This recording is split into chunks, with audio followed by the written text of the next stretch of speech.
കോഴിക്കോട് പാലേരിയിൽ പടക്ക നിർമ്മാണത്തിനിടെ ഉണ്ടായ സ്ഫോടനത്തിൽ ഒരാൾക്ക് പരുക്ക്.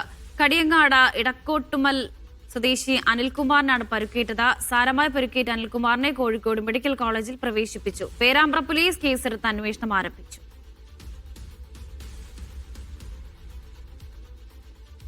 ദൃശ്യ പുതിയെടുത്ത് വിവരങ്ങൾ നൽകാനായി ചേരുന്നുണ്ടോ? ദൃശ്യ, ഇത് എപ്പോഴായിരുന്നു ഈ സംഭവം?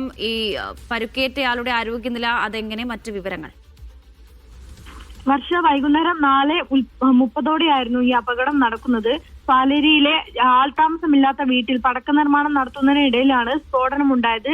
പാലേരി കരുവാൻകണ്ടി ജാനുവിന്റെ വീട്ടിലാണ് പടക്ക നിർമ്മാണം നടത്തിയിരുന്നത്. ഇതിനിടെ ഈ പടക്കം സ്ഫോടനം ഉണ്ടാവുകയായിരുന്നു. അപകടത്തിൽ കടിയങ്ങാട് സ്വദേശിയായ അനിൽകുമാറിനാണ് പരിക്കേറ്റത്. ഈ ശബ്ദം കേട്ട് സമീപത്ത് നിന്ന് നാട്ടുകാരും ബന്ധുക്കളും ഒക്കെ ഓടിയെത്തുകയായിരുന്നു.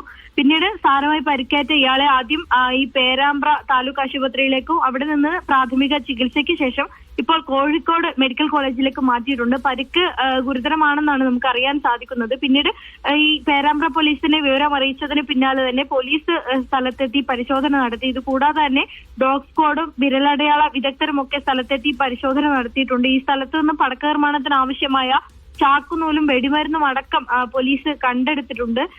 പേരാമ്പ്ര പോലീസ് കേസെടുത്ത് അന്വേഷണം ആരംഭിച്ചിട്ടുണ്ട്. വർഷ. ശരി ദൃശ്യ പുതിയെടുത്താണ് വിവരങ്ങൾ നൽകിയത്.